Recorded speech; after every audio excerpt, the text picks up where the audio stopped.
You know what most cultivators don't grasp? November isn't the conclusion of the cultivation season. It's genuinely one of the optimal times to establish for next year. I recall the first late autumn I chose to scatter perennial seeds in November. My neighbor believed I was irrational. The earth's nearly frozen. She declared, nothing will develop now. But the subsequent spring, when those seedlings surfaced robust and vigorous, flowering weeks sooner than anything I'd initiated indoors, I discovered something potent. The natural world has her own ideal timing. And occasionally the secret to an extraordinary landscape isn't laboring harder, it's laboring with the cycles. Hi friends, and welcome back to Ageless Gardeners. I'm so pleased you're here today. If this is your first time participating with us, welcome to our little sanctuary of the cultivation world, where we maintain things simple, practical, and grounded in what genuinely functions, not just what sounds appealing in theory. And to my returning landscape friends, thank you for returning week after week. Your comments, your inquiries, your success narratives, they are what make this community so remarkable. Today, we're discussing something I wish I'd discovered years sooner. 7 perennials you can scatter right now in November that will reward you with gorgeous blooms next year. These aren't demanding specimens that require coddling. These are hardy, dependable perennials that genuinely prefer to be scattered in late fall, and they'll return year after year once established. If you haven't subscribed yet, go ahead and press that button and ring the bell. We've got so much more approaching your way, and I'd appreciate to have you as part of this expanding family. Now, let's explore these extraordinary perennials. Before we leap into the list, let me clarify why November is such an ideal time for scattering perennial seeds. Many perennials genuinely require a period of cold, what cultivators call cold stratification, to germinate appropriately. When you scatter them in November, Mother Nature accomplishes all that labor for you over winter. The seeds encounter the cold, the moisture, the freeze, thaw cycles, and when spring arrives, they're primed and prepared to develop. November establishment is particularly effective because the earth is cool enough that seeds won't attempt to germinate prematurely, but it's still manageable in most zones. It's cultivation the intelligent way, permitting nature to be your ally. Number 1. Echinacea, the purple coneflower. Let's commence with one of my absolute favorites, Echinacea, commonly recognized as purple coneflower. If you've ever desired a specimen that's gorgeous, tough as nails, and adored by pollinators, this is it. I first scattered Echinacea seeds one November afternoon when the atmosphere was crisp and the landscape was already appearing sleepy. I distributed them in a prepared bed and barely blanketed them with earth. The ground was cold, and I honestly wasn't certain they'd survive the severe winter ahead. But come late spring, those little seedlings pushed through like they'd been establishing it all along. By midsummer of their second year, I had these magnificent pink-purple flowers with prominent cone centers that attracted every butterfly and bee in the vicinity. Here's what makes Echinacea ideal for November scattering. Those seeds absolutely require cold exposure to break dormancy. When you establish them in late fall, you're granting them precisely what they require. The cold November temperatures prevent premature germination, and the winter cold furnishes the ideal stratification period. Plus, once established, Echinacea is drought-tolerant, deer-resistant, and incredibly low maintenance. When you're scattering in November, select a spot with full sun and well-drained earth. This is crucial because you don't desire seeds resting in waterlogged earth through winter. Distribute the seeds on the surface and press them gently into the earth. They require light to germinate, so don't bury them deeply. Water them in if the ground is dry, but if you're receiving regular November rains, nature will handle the watering. By next spring, you'll observe those first seedlings emerge. They'll develop into sturdy specimens through their first summer, and the year after that, you'll have a stunning display that'll return reliably every single year. The optimal part, Echinacea self-sows. So over time, you'll have more specimens without accomplishing anything extra. It's like the landscape gift that keeps on contributing. Number 2. Rudbeckia, the black-eyed Susan. If Echinacea is the elegant beauty of the border, Rudbeckia, black-eyed Susan, is the cheerful, sunny companion who makes everyone smile. These golden yellow flowers with their dark centers are absolute showstoppers, and they're ridiculously simple to cultivate from seeds scattered in November. I'll never forget the first time I cultivated black-eyed Susans from November scattered seeds.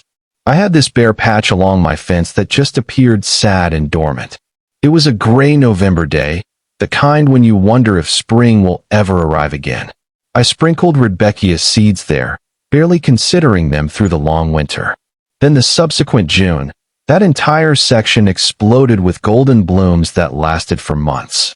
It completely transformed the space and lifted my spirits every time I regarded it. What I appreciate about Rudbeckia is how forgiving it is. It tolerates poor earth, handles heat and humidity, deals with cold winters, and doesn't require much fussing. It's the kind of specimen that makes you appear like a master cultivator without genuinely attempting. When you scatter in November, you're taking advantage of natural cold stratification. The seeds will lie dormant through winter, and November's cold temperatures ensure they won't attempt to germinate during any late fall warm spells. They'll remain safely dormant until spring conditions are just correct, then germinate when the earth warms. They'll develop into sturdy specimens that bloom their first year if you're fortunate, but definitely by their second season. Here's my method for November scattering. Prepare your earth by loosening it and removing any invasive plants or debris. If the ground is already getting hard, that's acceptable. Just rough up the surface a bit. Distribute the seeds and lightly rake them in, covering them with just a thin layer of earth about a 1/4 inch. If the ground is dry, water them gently. But if you're receiving regular November rains, nature will handle the watering. By next spring, you'll comprehend why black-eyed Susans are a cottage landscape staple. And once they're established, they'll self-sow and naturalize, generating drifts of golden color year after year. They're also fantastic cut flowers, so you can bring that sunshine indoors whenever you desire, something particularly welcome after a long cold winter. Number 3. Aquilegia, the columbine. Now, if you desire something with a little more delicate charm, let me introduce you to Aquilegia, columbine. These flowers are like little dancing fairies in your landscape with their distinctive spurred blooms and shades of purple, pink, white, blue, and yellow. I established columbine seeds one November in a partially shaded area under my trees where not much else desired to develop. The ground was cold, leaves were falling, and it experienced like a strange time to be establishing anything. But I'd examined that columbines not only tolerated, but genuinely preferred fall establishment, and that they required cold stratification. November scattering seemed ideal. What I wasn't prepared for was how enchanting they'd be. The subsequent spring, the seedlings emerged, small and delicate at first, with distinctive blue-green leaves. By late spring of their second year, these graceful specimens were blanketed in nodding blooms that seemed to float above the foliage. Hummingbirds discovered them immediately and watched them hovering and diving between the flowers every morning with my coffee. After the long gray winter, those delicate blooms experienced like a celebration of life returning. Columbines are ideal for woodland landscapes, cottage landscapes, or any spot that receives part shade to full sun. They're not particular about earth as long as it drains well. And once established, they're quite drought tolerant, something you wouldn't anticipate from such delicate-appearing flowers. When scattering in November, distribute the seeds in prepared earth and barely blanket them. They require some light to germinate. Press them gently into the earth's surface and water them in if conditions are dry. Through the winter, those seeds are receiving the cold treatment they absolutely require. November's cold temperatures ensure they won't attempt to germinate during a warm spell. One thing to comprehend about columbines, they're generally short-lived perennials, lasting about 3 to 4 years. But here's the gorgeous part, they self-sow generously. So once you establish them in November, you'll always have columbines in your landscape. They'll appear in unexpected locations, generating these lovely surprises each spring. And the color range is extraordinary. You can commence with one variety, and over the years, as they cross-pollinate and self-sow, you'll conclude with unique color combinations you won't discover anywhere else. It's like your landscape is painting its own masterpiece. And it all commences with those seeds you distributed on a cold November day. Number 4. Delphinium, the cottage garden classic. If you've ever dreamed of possessing those tall, stately flower spikes that you observe in English cottage landscapes, Delphinium is what you're seeking. These specimens produce stunning vertical towers of flowers in the most extraordinary shades of blue, purple, pink, and white. I'll be honest, I was intimidated by delphiniums at first. They possess this reputation for being fussy, difficult, high maintenance. But then I discovered that initiating them from seed in November genuinely produces stronger, more resilient specimens than initiating them indoors in spring. That discovery transformed everything for me. The first time I attempted it, I scattered delphinium seeds in a well-prepared bed in mid-November. The ground was cold, but still manageable. I made certain the earth was rich and well-draining. Delphiniums don't appreciate wet feet, particularly through winter. I distributed the seeds, blanketed them lightly with about 1/4 inch of earth, and watered them in. Then I waited through the long winter. The subsequent spring, as the earth warmed, sturdy seedlings emerged. They didn't bloom that first year, but I was patient. The second year, in early summer, those specimens sent up flower spikes that were absolutely breathtaking, deep blue towers that reached 4 to 5 feet tall. Every visitor to my landscape stopped and stared at them, and they were noticeably sturdier than the delphiniums my neighbor had initiated indoors. More resistant to wind, more vigorous, more resilient. Here's why November scattering functions so well for delphiniums. Those seeds require cold stratification, and they benefit from the natural moisture cycles of winter. When you scatter in November, the cold temperatures prevent any premature germination, and the winter cold furnishes ideal stratification. When spring arrives, the specimens are already acclimated to outdoor conditions, which makes them tougher than indoor-initiated seedlings that must adjust to outdoor life. When you're establishing in November, select a spot with full sun and protection from strong winds. Those tall flower spikes can be top-heavy when they mature.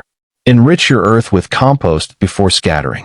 Distribute the seeds and blanket them with about 1/4 inch of earth. Water gently if the ground is dry, but if you're receiving regular November precipitation, permit nature to handle it. Now, I'll tell you, delphiniums do appreciate a little extra care once they're developing. They appreciate consistent moisture. They benefit from staking when they become tall, and they appreciate a mid-season feeding. But the reward, those spectacular flower spikes are worth every bit of attention. And in many climates, they'll bloom twice, once in early summer and again in fall if you deadhead them after the first flush. They're the showstoppers, the statement specimens, the ones that make individuals inquire, how did you cultivate those? And you can smile and tell them it all commenced with seeds distributed on a cold November day. Before we continue, I desire to hear from you. Have you ever attempted scattering perennial seeds in late fall or winter? Or have you always adhered to spring establishment? And if you could select just one of the perennials we've discussed about so far to introduce to your landscape, which one would it be? The cheerful Rudbeckia, the elegant Echinacea, the enchanting columbine, or the dramatic delphinium? Drop your answer in the comments. I genuinely appreciate examining your thoughts and discovering about what you're cultivating in your own landscapes. Your experiences assist other cultivators in our community, and occasionally your comments grant me ideas for future videos. Alright, let's continue with 3 more extraordinary perennials you can scatter right now in November. Number 5. Lupine, the bold and beautiful. If you desire bold color and architectural interest, lupines are calling your name. These specimens produce tall, dense flower spikes in an extraordinary range of colors. Purples, pinks, blues, whites, yellows, and even bicolors.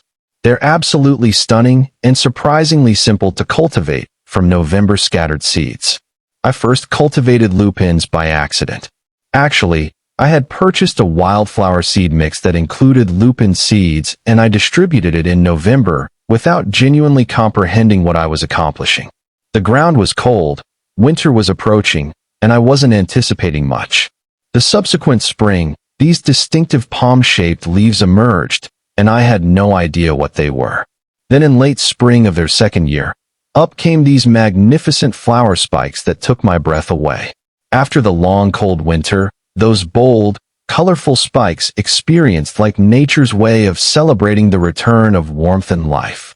Lupines are native to many areas and have become beloved in landscapes worldwide.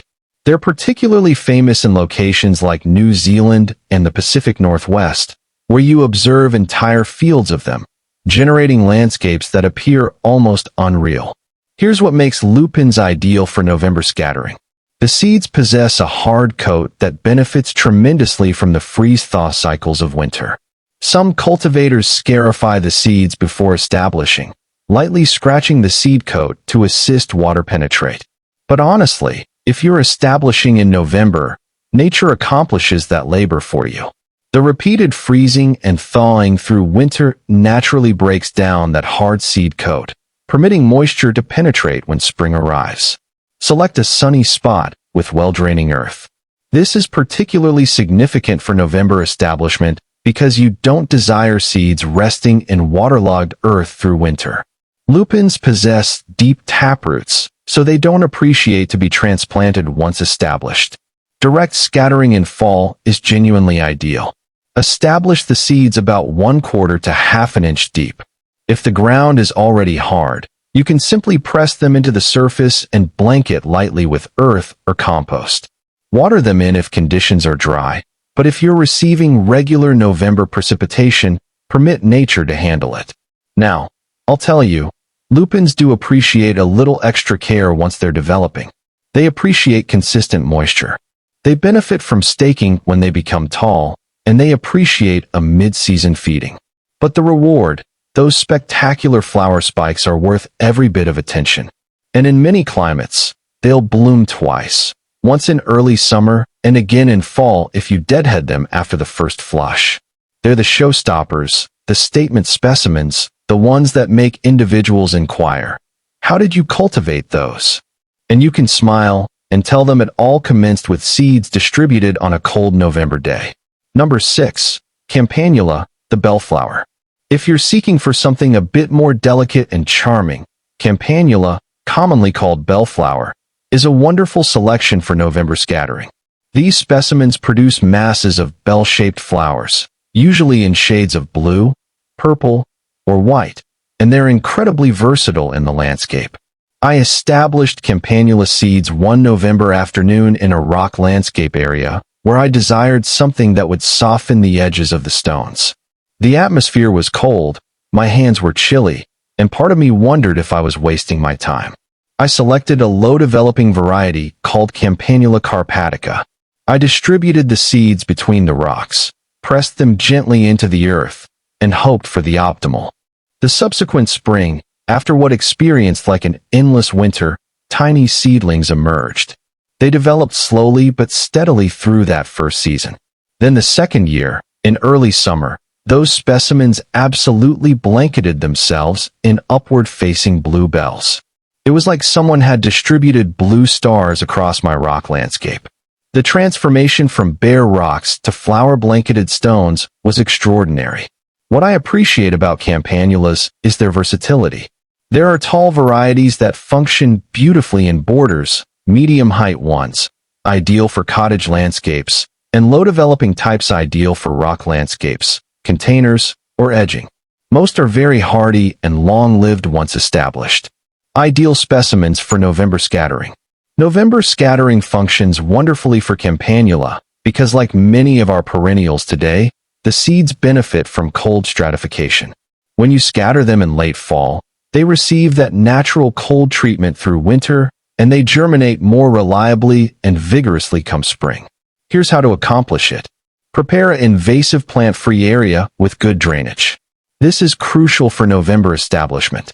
Campanulas aren't fussy about earth, but they absolutely don't appreciate to rest in waterlogged earth through winter. distribute the tiny seeds on the surface. They're very small, so mix them with a little sand if that makes it simpler to observe where you're establishing. Press them gently into the earth, but don't bury them deeply. They require light to germinate. Water gently with a fine spray if conditions are dry, but if you're receiving regular November precipitation, permit nature to handle it. Now, I'll tell you, Campanulas do appreciate a little extra care once they're developing. They appreciate consistent moisture. They benefit from staking when they become tall, and they appreciate a mid-season feeding. But the reward, those spectacular flower spikes are worth every bit of attention. And in many climates, they'll bloom twice. Once in early summer, and again in fall if you deadhead them after the first flush. They're the showstoppers, the statement specimens, the ones that make individuals inquire, how did you cultivate those? And you can smile and tell them it all commenced with seeds distributed on a cold November day. Number 7. Digitalis, the foxglove. Let's conclude our list with one of the most dramatic and beloved cottage landscape specimens, Digitalis, commonly called foxglove. These specimens produce tall spikes of tubular flowers that are absolutely enchanting, usually in shades of pink, purple, white, or apricot. I'll never forget the first time I successfully cultivated foxgloves from November scattered seeds. I had admired them in other individuals' landscapes for years. Those tall, stately flower spikes blanketed in spotted tubular blooms. They seemed almost magical, like something from a fairy tale landscape. So, one November, as the days were becoming shorter and colder, I prepared a partially shaded bed under a tree and scattered foxglove seeds. They're tiny, almost dust-like, so I mixed them with sand to assist them distribute them evenly. I distributed them on the surface, pressed them gently, and watered with the finest mist I could manage. Then, winter arrived, long and cold, and I honestly forgot about them. But the subsequent spring, dozens of tiny seedlings emerged. As the earth warmed, they formed these gorgeous rosettes of fuzzy leaves that first year. No flowers yet. I maintained them watered through the summer. And then the subsequent spring, after another winter, up came the flower spikes. And what flower spikes they were, tall, some reaching 5 or 6 feet tall, blanketed from bottom to top, with these magnificent tubular blooms with spotted throats. Bumblebees climbed inside the flowers, and I'd watch them emerge blanketed in pollen. After 2 winters of waiting, observing those spectacular blooms was absolutely magical. It experienced like the landscape was rewarding my patience. Now, here's an significant thing to comprehend about foxgloves. Most are biennials, not true perennials. That signifies they develop leaves the first year, bloom the second year, and then die. But, and this is significant, they self-sow prolifically. Once you possess foxgloves, you'll always possess foxgloves. They'll distribute their seeds, and new specimens will appear every year blooming in rotation. November scattering commences this gorgeous cycle. November is genuinely the ideal time to scatter them because the seeds require cold stratification and they also require light to germinate. The cold November temperatures prevent premature germination and the winter cold furnishes ideal stratification. Scatter them on the surface of invasive plant-free prepared earth. Press them gently so they make good contact with the earth, but don't blanket them. Water with a very fine mist if conditions are dry. Select a spot with partial shade to full sun, depending on your climate. In hot areas, they appreciate afternoon shade.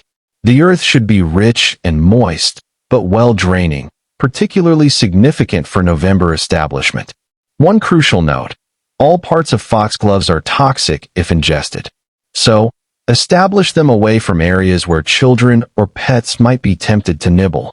But in terms of landscape beauty and pollinator value, they're absolutely unmatched. When those flower spikes appear in late spring or early summer of the second year, your landscape will possess that classic English cottage landscape appearance that so many of us dream about. And comprehending that journey commenced with seeds distributed on a cold November day makes it all the more remarkable. So there they are, 7 extraordinary perennials you can scatter right now in November. Each one brings something remarkable to the landscape, whether it's bold color, delicate charm, or architectural drama. And the optimal part, by scattering them now in the quiet, cold days of November, you're laboring with nature's rhythms instead of against them. Now, before we wrap up, permit me to share some practical tips specifically for November scattering that'll assist you succeed. Tip number 1. Soil preparation in cold weather. November earth can be challenging to labor with. It's frequently cold, occasionally partially frozen, and definitely not as pleasant to dig into as spring earth. But you don't require ideal conditions. Before you scatter any of these seeds, remove any debris, dead leaves, or invasive plants from your establishment area. Loosen the top inch or two of earth. You don't require to dig deeply. If the ground is very hard, you can simply rough up the surface. If your earth is heavy clay, consider introducing a thin layer of compost on top after scattering to enhance drainage through winter. Most of these perennials don't appreciate resting in waterlogged earth, particularly through the freeze-thaw cycles of winter. Tip number 2. Mark your planting areas. This is critical. This might seem obvious, but trust me, come spring, after months of snow or rain, you'll possess absolutely no idea where you established seeds. I cannot tell you how many times I've accidentally removed out seedlings because I forgot I'd established something there. Use durable specimen markers, stones, or even small stakes to mark your seeded areas. Make certain whatever you use will survive winter weather. Your spring self will be so grateful you accomplished this. Tip number 3. Water wisely in November. After you scatter and water in your seeds, you can pretty much leave them alone. November typically brings plenty of rain or snow in most climates, and that natural moisture is precisely what your seeds require. Overwatering can genuinely cause seeds to rot, particularly in cold earth. Once you've watered them in after establishing, and only if the ground is dry, permit nature to take over. The winter precipitation will handle everything else. Tip number 4. Don't worry about snow cover. Many new cultivators worry when snow blankets their November scattered seeds. Don't. Snow is genuinely wonderful insulation. It protects seeds from extreme temperature swings and furnishes moisture as it melts. Regard snow as nature's blanket for your seeds. When I observe snow covering my November establishments, I genuinely experience relief comprehending those seeds are protected and receiving precisely what they require. You comprehend, there's something profoundly hopeful about November establishment. November can experience like an ending. The landscape is dying back. Leaves are falling. The world is turning gray and cold. But when you establish perennial seeds in November, you're making a statement against that ending. You're declaring this isn't over. This is a beginning. In a world that's always rushing, always demanding instant results, establishing perennial seeds in November is an act of deep faith and patience. You're literally establishing seeds that won't demonstrate their full glory for a year or more. You read trusting in cycles you can't observe, in processes happening beneath frozen ground, in the promise of spring when spring experiences impossibly far away. But that's part of the beauty, isn't it? Cultivation instructs us to consider beyond the immediate. It connects us to cycles larger than our daily routines. When you establish these seeds in November, you're possessing a conversation with next year's landscape, and even the year after that. You're making a promise to your future self that there will be beauty waiting, even though right now the world appears dormant and gray. I consider that's one of the reasons I appreciate November scattering so much. It grants me hope during the darkest months. Even when the landscape appears completely dormant, even when snow blankets everything, I comprehend that beneath that frozen surface, seeds are waiting. They're going through their necessary cold period, preparing themselves for the moment when conditions are just correct. And then when spring finally arrives after the long winter, and those first seedlings push through the earth, it experiences like a small miracle. It reminds me that development isn't always visible, that occasionally the most significant labor happens quietly beneath the surface in the dark and cold months when nothing seems to be happening. So, there you possess it, friends. 7 perennials you can scatter right now in November that will reward you with gorgeous blooms for years to arrive.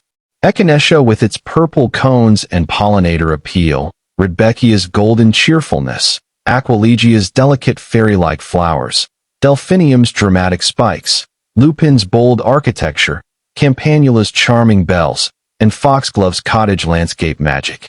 Each one brings something remarkable to the landscape, and each one is perfectly suited to November scattering. You're not fighting against nature. You're laboring with her, permitting winter to accomplish the labor of cold stratification, permitting seeds to encounter the freeze-thaw cycles they require, permitting them to germinate when they're naturally prepared in spring. Now, I'd appreciate to hear from you. Which of these 7 perennials are you most excited to attempt? Have you cultivated any of them before? Do you possess a favorite that I didn't mention? Have you ever attempted November scattering? Or will this be your first time? Your experiences and inquiries make this community richer. So, please share in the comments below. And if you discovered this video helpful, if it granted you the confidence to attempt November scattering or introduced you to perennials you didn't comprehend about, I'd be so grateful if you'd grant it a thumbs up. It assists other cultivators discover this information, too. And if you're not yet subscribed to Ageless Gardeners, what are you waiting for? Press that subscribe button and ring the bell so you're notified whenever we post new videos.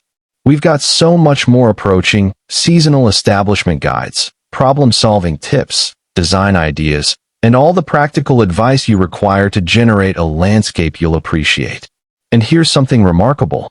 If you subscribe and leave a comment telling me which perennial you're going to attempt first, you'll be entered in our monthly seed giveaway. That's correct. We grant away packets of perennial seeds to fortunate subscribers every month. It's just our way of declaring thank you for being part of this community. As we head deeper into the cooler months, as winter approaches, I desire to remind you that cultivation doesn't cease when the last flower fades. November is genuinely one of the most potent times for cultivators who comprehend how to labor with the cycles.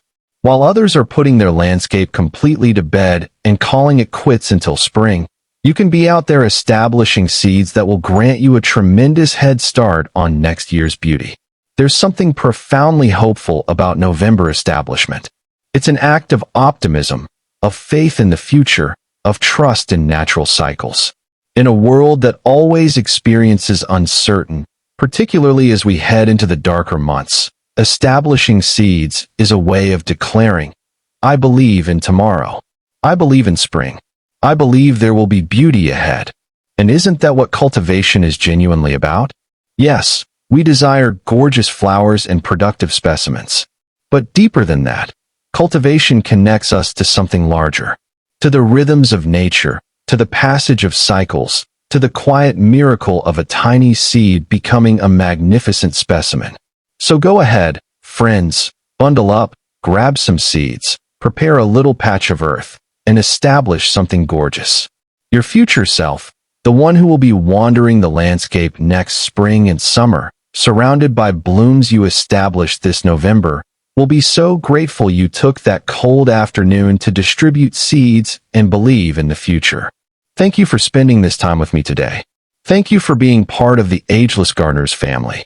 Thank you for being cultivators who comprehend that the optimal things in life frequently require patience, faith, and laboring with nature's ideal timing. Until next time, maintain cultivating, maintain discovering, and recall, every landscape commences with a single seed, a little bit of faith, and the courage to establish even when the world appears dormant. Happy November establishment, everyone.